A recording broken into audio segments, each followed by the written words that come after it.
Usuku lami lokuqala emsebenzini kamasipala ngiyokwenza i-internship ka-12 months. Kahle kahle bisho likhulu kumina because 12 months isikhathi eside ngempela. Ngihlangane nebhosi yakhona maseke ngiyaqala kahle kumsebenzi. Ngisebenza le phezulu ezicongweni estairs kwi-floor ye-17. Okay bafethu ngiyasebenza lana yabo i-view inhle yonke into imnandi and ngamukeleke kahle la e-ofisini. Phela mina lento le engizokwenza i-internship yakhona into engangiyifundele. Mase kuthi ematafuleni lethu uboss wakhona ubeke i-name plate ebhala ukuthi boss ethi uyasiqoqozela ukuthi sisebenze kanzima sazi ukuthi so boss nathi ngokwethu one day is one day. Shothi ngiyaqhubeka ke lana ngiyasebenza kumnandi nje ngiyafunda and I am growing. After 12 months sasitshela ukuthi kuzothathwa abantu abayi-few kule internship esikuyona futhi besingene sibaningiki ngasimina kuphela. Sekusele izinsuku ezimbalwa ukuthi internship iphele.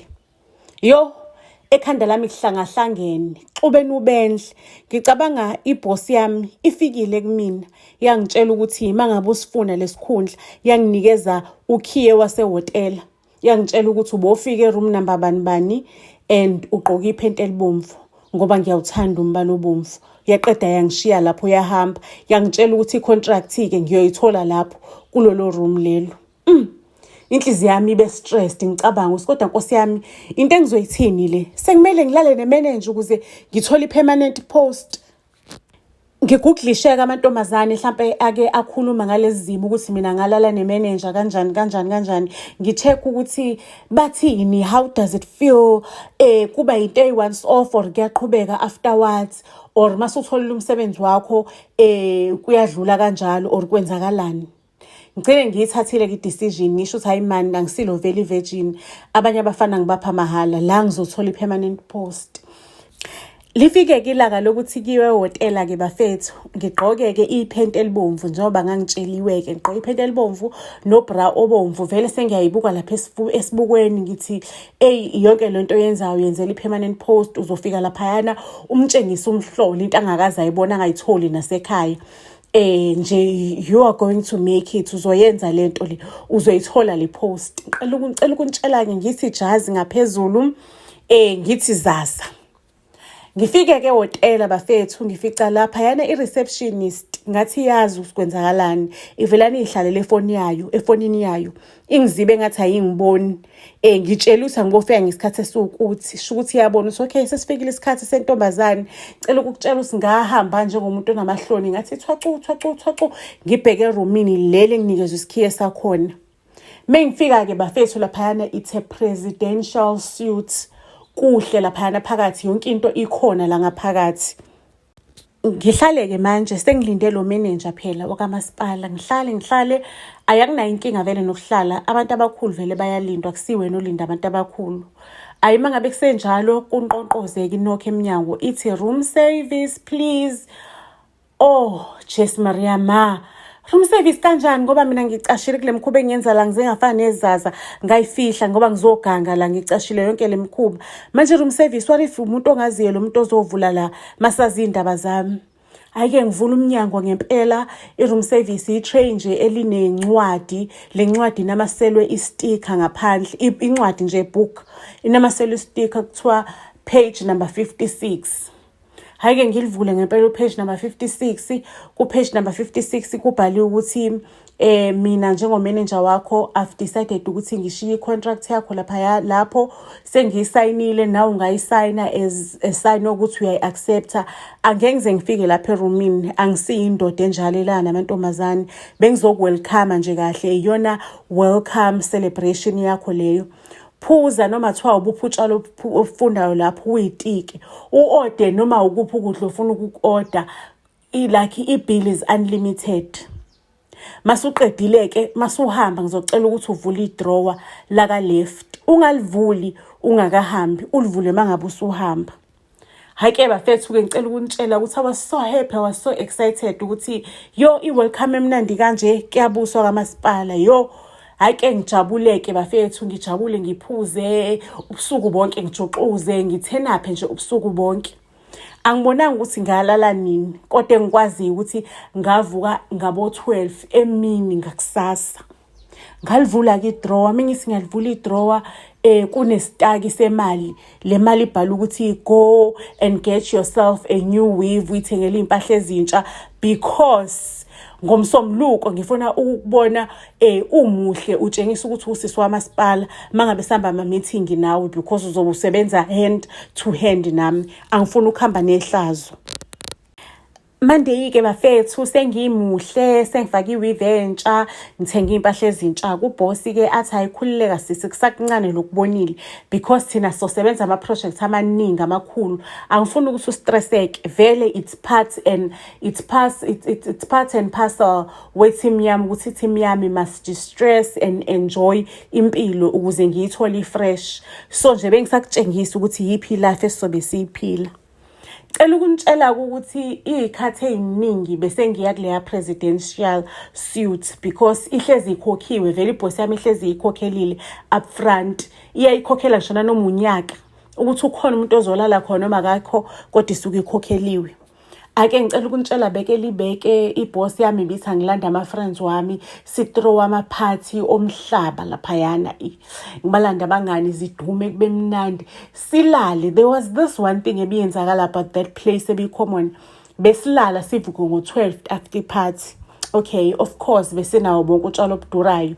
Ngiyacabanga ukuthi utshalo obudurayo buyagankazana. Hake bafethu-ke lento yokulala isiyaqhubeka-ke noma sengisendlini, yabona angisabathanda abafana, ngisana interest emjolweni nje, sengine interest yokuthi ngiye lapha emaphathini, yabo. Siyaqhubeka lento ngama-weekend mangabe kuwukuthi ngidojile ngangaye ephathini if ibhosi yami ibisipreparelile, kodwa ngizolala ngize ngivuke ngo-12 the following day. Ingiphathe kambi lento lo, sikwenzakalani ngomzimba wami, yabo.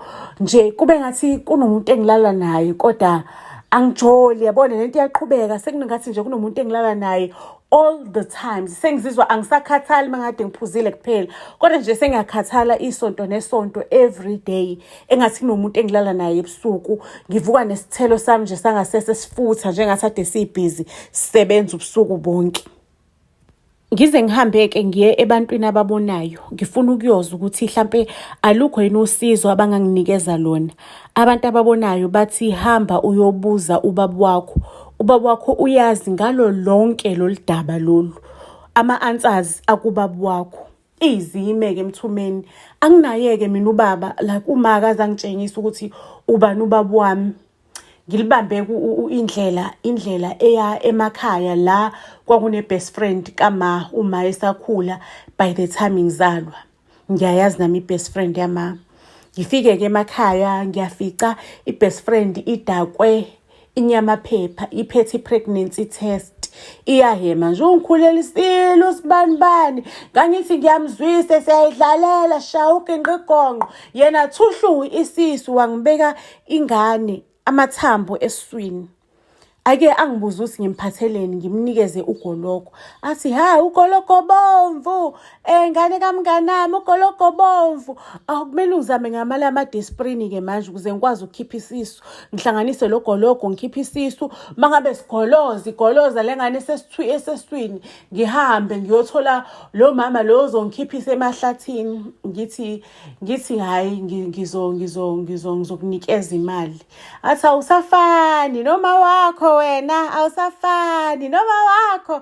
Uyasazi isidakwa mangabe sesijabulela ukuthi uzosinikeza imali. Ngithi mina before ngikunikeza imali awungitshele ubani ubaba wami. Ubani ubaba wami ngempela? Athi hayi kunzima ukusho ukuthi ubani ubaba wakho, ngoba mina noma wakho besigijima strong. Bengathi kuvulelwa ama-break, besithanda amadoda. Uma wakho yena bekawesi-ke ngoba bekalala nawo wonke.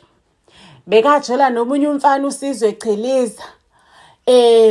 Manje lo mfana lo sekuyisidwedwe sento, into eyiphisi, uhleze landelwe izinja zihamba nezinja ehambe yozingela, useyisidwedwe ezizingelayo.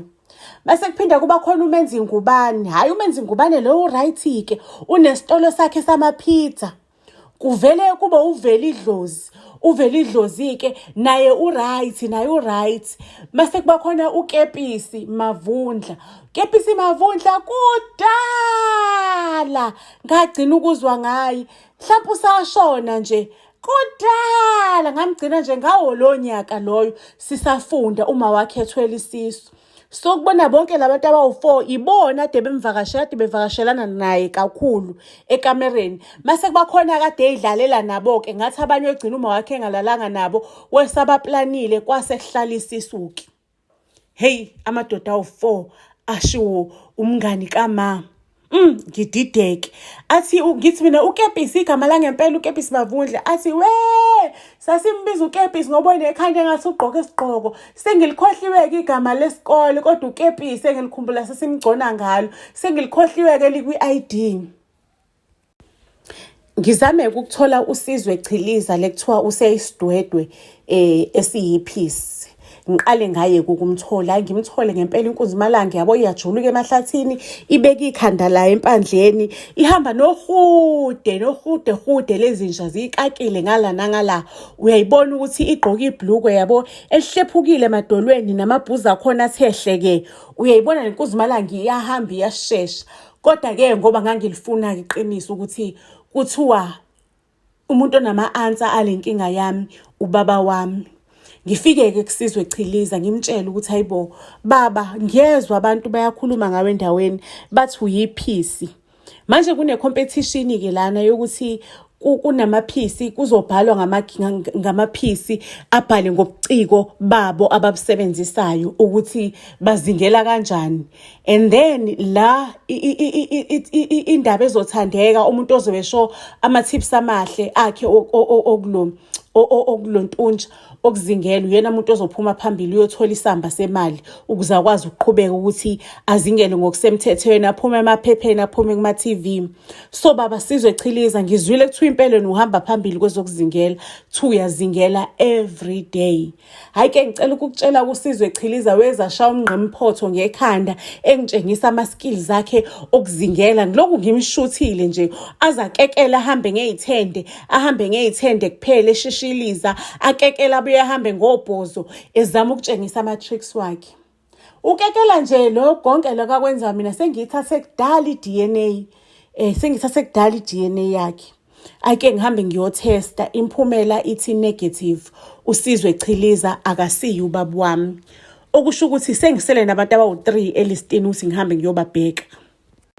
Ake ngihambe-ke ngiye kuMenzi Ngubane. uMenzi Ngubane was owning i-restaurant yama-pizza. Ake ngifike ngimtshele, ngivula iwebsite yoMgunyathi, ngiveza oshefu nani.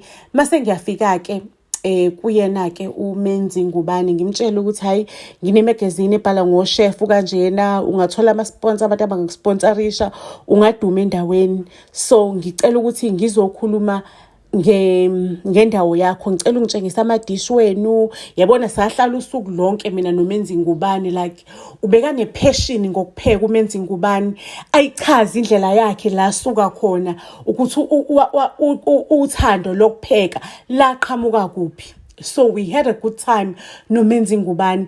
Ngase ngifise ngathi ngathiwa ubaba wami lo onepassion engaka yokupheka. Hayi-ke ama-results e-DNA came negative. Noveli Dlozi ngamthola naye, ama-results e-DNA came negative. Bese kusele uKepisi Mavundla kuphela ukuthi ngithole uKepisi Mavundla. Who is Kepisi Mavundla? Ngizama ukuthola uprincipal owefundisa ngale yaminyaka. Useyigugele bakithi ikhehla labantu lithi, we ngane yami, angimazi-ke mina uKepisi, angimazi uKepisi igama lesidlaliso lelo. Babebaningi-ke abafana bakaMavundla kulo mnyaka.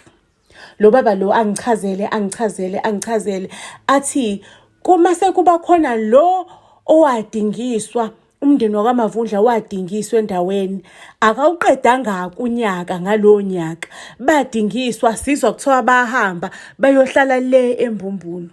Kuvelane kungicacela ukuthi sho ukuthi uyena Kepisi leyo, ngoba umngani kama uthe uKepisi wavelane wanyamalala nje esithubeni ngalenkathi uma ekhulelwe. Ake ngifike-ke la ababelontu nje khona ababesebehlala khona emva kokuthi babhunguke or badingiswe endaweni omavundla. Ngifica lapho sekwalala amathuna sekwamanxiwa nje. Hhayi omakhelwane bangitshele ukuthi hhayi umndeni walana wathi nje ufika wafa ubuqhoboqhobo, bangichazela ukuthi kwakunomphostoli osahlala emadorobheni, umphostori Jerry Mavundla. Kwakuyinsizwa yakhona yafika nje isancane lana ineminyaka ewo-19 kuyela ko-20 kanje. Yafika kuseyinsizwa encane isiyahlala edolobheni. Yayihlala nosisi wayo nobhuti ababili. Obhuti ababili nosisi badlule emhlabeni kanye nabazali nabo badlule emhlabeni. Iyona kuphela eyaphuma yahamba nje yahamba yalishiya ikhaya ngeindaba zokuthi abantu bakubo bebeshona la. So besingazi ukuthi mhlawumbe bebecushiwe, bengazi bebecushiwe. Yathi iphiswa nje ukuthi iphuma wena ngoba uyabona ukuthi abantu lekhaya bashona one by one. Phuma ubaleke ungaphinde ulibheke leli khaya. The time bengitshela ukuthi uKepisi Mavundla umphostoli Jerry Mavundla, ngavela nengathuthumela ngathi ngoba igama lebhosi yami lelo kungenzeka yini ukuthi ibhosi yami iwubaba wami. Ayike futhi-ke ngiphinde ngiyenzeke i-DNA yebhosi yami. Ama-results avelane abuye e-positive. Ngikhulume ngikhumbuleke amagama engawatshelwa iloya muntu engahamba khona esho ukuthi ubaba wakho uyena owazi iqiniso lonke. Ngibuyele kuyena ngithi sengimtholile kubaba, sengambuza kanjani iqiniso. Athi lo muntu uthola abanye abantwana bababo wakho uba-check ukuthi bona abadluli yini kwisimo esifanayo naleso senzayo odlula kusona, ngoba ubaba wenu wetshalile nje abantwana everywhere. Waseyabona ukuthi abantwana bayi-investment for yena, ibona abazombeka la afuna ukuthi abe khona. Cela ukukutshela-ke ngiliqale kuphenyo ngithola ukuthi ubaba sinosisi kuphi, obhuti kuphi. Ngiqale ngizama ukuxhumana nabo, asazani besingazi ukuthi ubaba usitshalile izwe lonke leli, nabo bebengazi ukuthi ubaba wabo loyana uMavundla. Ayike mangabe ngibathola bonke, they have something in common noMavundla ukuthi ubeke abenzela amaphathi. And they are also going through the same thing mina le engigowisha kuyona. uMavundla bekabafaka in different departments, bebeqasha in different departments azosebenzisana noMavundla. Mavundla didn't have a hand ekubaqasheni according to them. But mase sisibuka isimo ngathi uMavundla bekakhuluma naloma departments ukuthi ngicela ungiqashele ubani, and then once wena usuphakathi lapha nasebenzisa ama-trick akhe ukuthi kube isimo sokuthi uyithole ususemaphathini ngale yandlela leyana. Agcine confrontiwe-ke uMavundla. Hhayi-ke ubaba-ke uKepisi Mavundla lo asho kalikhuluma iqiniso ukuthi yena unabafana the boys otikoloshe. Akekho umuntu ababonayo ngaphandle kwakhe. Ibona laba abambeka ey'khundleni ey'nkulu zakamasipala, kuthi noma kufika abantu abam-opposayo kodwa bangaphumeleli because otikoloshe they deal with those people. In return otikoloshe bafuna ukulala negazi lakho uMavundla. So lo gazi lakhe bekuyithina-ke iy'ngane zakhe. And uthi yena bekangazi ukuthi ukuzalisa recklessly kuyombenefitha kangaka ekugcineni.